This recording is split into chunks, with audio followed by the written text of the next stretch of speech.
ഇനി ചിലർ ചോദിക്കാറുണ്ട്, ജിമ്മിൽ പോകുന്നത് കൂടുതൽ അപകടം വരുത്തി വയ്ക്കുമോ എന്ന് ചോദിക്കുന്നവരുണ്ട്. അതിനുത്തരം, അങ്ങനെ അപകടം വരുത്തി വയ്ക്കത്തില്ല. ഹൃദ്രോഗം ഉള്ളൊരു വ്യക്തി അത് അറിയാണ്ട് ജിമ്മിൽ പോയി അമിതാധ്വാനം ചെയ്യുന്നതാണ് നമുക്ക് അപകടം വരുത്തി വയ്ക്കുന്നത്. അപ്പം നമ്മൾ ജിമ്മിൽ പോകേണ്ടി വരുന്നു എന്നിരിക്കട്ടെ, എനിക്കിപ്പോൾ 50 വയസ്സായി, എനിക്ക് ജിമ്മിൽ പോകണം എന്നെനിക്ക് താല്പര്യമുണ്ട്. അപ്പം ഞാൻ ചെയ്യേണ്ടത് എന്താണെന്ന് വെച്ചാൽ, എനിക്ക് ഹൃദ്രോഗം ഒന്നും ഇല്ലയെന്ന് ഞാൻ തീർച്ചപ്പെടുത്തണം. അതെങ്ങനെ തീർച്ചപ്പെടുത്താം? വളരെ ലളിതമായ ടെസ്റ്റുകളിലൂടെ അത് കണ്ടുപിടിക്കാൻ പറ്റും.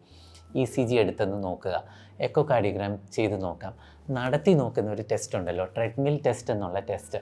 ഈ പരിശോധനകളൊക്കെ ചെയ്തു കഴിഞ്ഞാൽ നമുക്കറിയാൻ സാധിക്കും നമുക്ക് അണ്ടർലൈങ് ഹാർട്ട് ഡിസീസ് ഇല്ല. അതായത് മിക്ക വ്യക്തികളും ഹൃദ്രോഗം ഉണ്ടെങ്കിലും ബ്ലോക്ക് ഉണ്ടെങ്കിലും വലിയ രോഗലക്ഷണം മിക്കവർക്കും കാണത്തില്ല. ഈ പരിശോധനകൾ ചെയ്തു കഴിഞ്ഞാൽ നമുക്ക് ഹൃദയത്തിനകത്ത് ബ്ലോക്കോ പ്രശ്നങ്ങളോ ഒന്നും ഇല്ലയെന്ന് നമുക്ക് തീർച്ചപ്പെടുത്താൻ സാധിക്കും. അങ്ങനെ തീർച്ചപ്പെടുത്തി കഴിഞ്ഞാൽ നമ്മളൊരു ജിമ്മിൽ പോയി നല്ലോണം വ്യായാമം ചെയ്യുന്നതിൽ യാതൊരു തെറ്റുമില്ല.